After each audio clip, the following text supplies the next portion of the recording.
আর এক এক করে সেই জাহান্নামীরা কি করবে? আফসোস করবে আর বলতে আরম্ভ করবে। এবার জাহান্নামীরা কোনদিন কোথাও গিয়ে শান্তি পাবে না যদি আল্লাহ তাদের প্রতি রহম না করে, দয়া না করে, তারা কোনো মতেই শান্তি পাবে না। তো আমরা আজকে অনেকে আমরা জান্নাত যেতে চাই।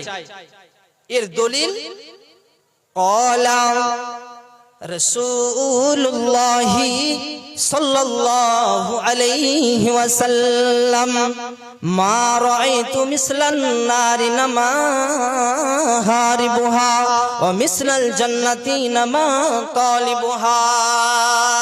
নবী করিম সাল্লাল্লাহু আলাইহি ওয়াসাল্লাম বলেছেন, আমি নবী জাহান্নামের মতো কোনো ভয়াবহ জায়গা দেখিনি রে।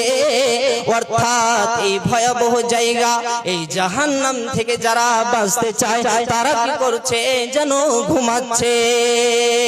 এবং আমি নবী জান্নাতের মতো কোনো শান্তিময় জায়গা দেখিনি, অথচ যারা তা পেতে চায় তারাও ঘুমাচ্ছে। তো আমরা জান্নাত থেকে আমরা জাহান্নাম চাইব আল্লাহর কাছে, কখনো এটা আমরা করব না বা করি না যতদিন আমাদের বিবেক রয়েছে। তো আমরা কেন তাহলে আজকে ঘুমিয়ে? নবী বলছেন যে আমি জাহান্নামের মতো ভয়াবহ জায়গা কিছুই দেখিনি, তারপরে যারা এ পেতে চায় না, যারা বাঁচতে চায় ওরা ঘুমাচ্ছে।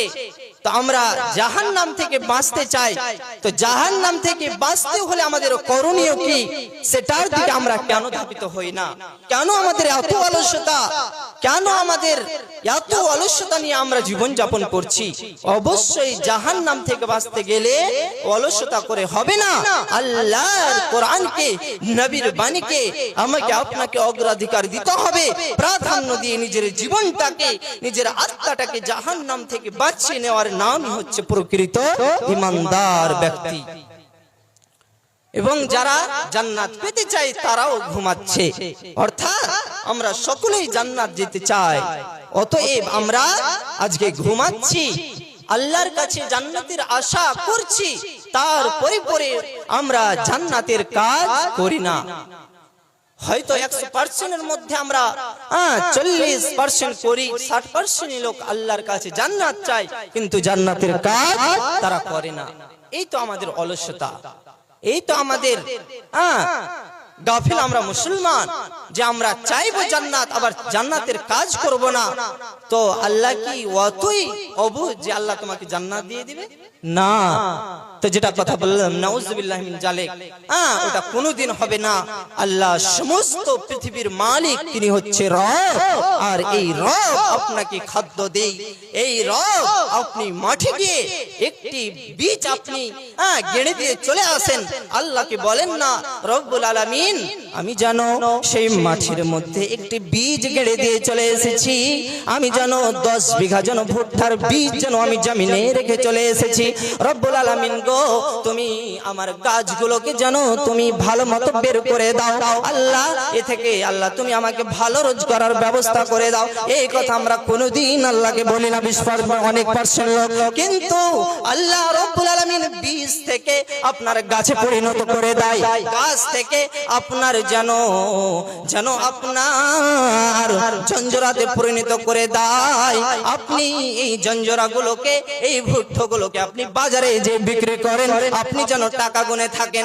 একবার কি বলেছেন রব্বুল আলামিন এই মোচাগুলোকে তুমি সুন্দর করে দাও, রব্বুল আলামিন এই মোচাগুলোতে যেন বেশি পরিমাণে দানা আসে।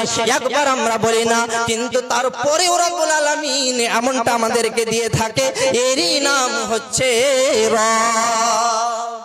তো রবের বিস্তারিত আলোচনা বলা এখন অসম্ভব, বলা যাবে না, বিস্তারিত আলোচনা করতে হবে। রব কি জিনিস, রব কে, সমস্ত পৃথিবীর মালিক হচ্ছে রব, সমস্ত জিনের দায়িত্ব যিনি নিয়ে আছেন তিনি হলেন রব, আমাদের মালিক তিনি হলেন রব, সমস্ত পৃথিবীকে যে দেখাশোনা করে তিনি হচ্ছেন রব।